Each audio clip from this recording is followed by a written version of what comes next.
एक शास्त्री जी एक बात बताएं आपको। हमारी प्राचीन परंपरा में होली के दूसरे दिन पंचांग में लिखा रहता स्वपचस स्पर्शः। क्या लिखा रहता? स्वपचस स्पर्शः। इसका तात्पर्य है उस दिन ब्राह्मण का भी कर्तव्य है कि वह अपने गांव के, नगर के सफाई कर्मचारी भाई को प्रेम से मस्तक पर गुलाल लगावे और भुजाएं भर करके उसको छाती से लगावे, उसे वस्त्र दे, उसे आभूषण दे, उसे द्रव्य दे और उसको सम्मानित करे। आप लोग कहें कहां लिखा है?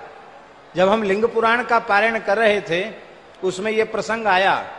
उसमें हम बुंदेलखंड के एक छोटे गांव लिधोरा में थे। तो जब ये पूरा प्रकरण आया कि जो व्यक्ति ब्राह्मण, क्षत्रिय अथवा वैश्य होली के दूसरे दिन अपने गांव के ही सफाई कर्मचारी को छाती से लगाता है, उसको अबीर का तिलक लगाता है, उसकी पूजा करके उसको सम्मानित करता है, वो वर्ष भर अरिष्ट से मुक्त रहता है, आदि व्याधि से मुक्त रहता है, उसका सर्वविध कल्याण होता है। ये अवश्य करना चाहिए। पर इन विधियों को कहने सुनने वाला कौन है? हमने उसी समय कहा कि इस गांव के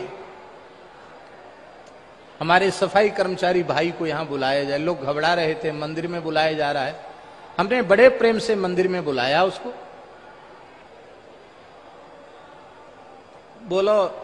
बोला महाराज हम पांव पल लें,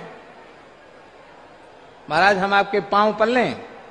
हमने की वैसे तो हम स्पर्श नहीं कराते, संतों की आज्ञा है, लेकिन तुम्हारी जिसमें राजी हो, जिसमें प्रसन्नता हो वैसा कर लो। महाराज जी मूढ़ धर के पैर प्रणाम किया।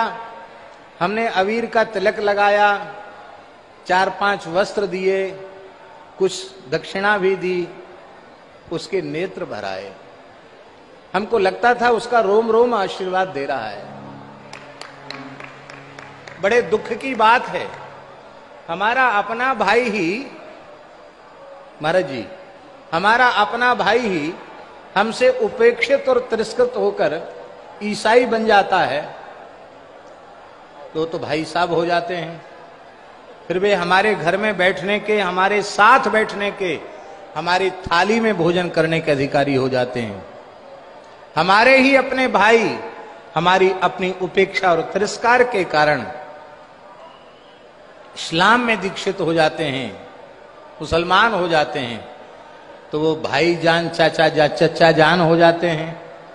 उनसे हमारे स्पर्श का विवेक नहीं रहता और अपने ही भाई को हम कहते हमारा स्पर्श मत करो। यदि आप मुसलमान और ईसाई को गले लगा रहे हैं तो उस बेचारे हिंदू ने आपका क्या बिगाड़ा? केवल उसका इतना ही अपराध कि वो हिंदू है। बहुत अच्छी बात, हाँ क्या कहना। वर्णाश्रम व्यवस्था एक ऐसी व्यवस्था है जिसका आदर करने पर कोई भूखा, कोई बेरोजगार नहीं। पर इस व्यवस्था में द्वेष को, घृणा को, भेदभाव को कहीं स्थान नहीं है। इसलिए सबको अपने में समेटने वाली विचारधारा हिंदू विचारधारा है और उस विचारधारा की स्थापना केवल भारत राष्ट्र में नहीं, संपूर्ण धरती पर होनी चाहिए, पूरे विश्व में होनी चाहिए।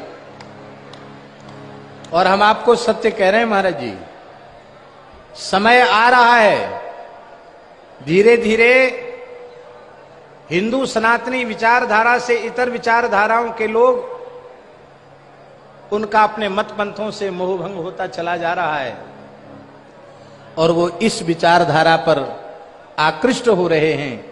हमें इस स्वर्णिम अवसर का लाभ लेते हुए संपूर्ण राष्ट्र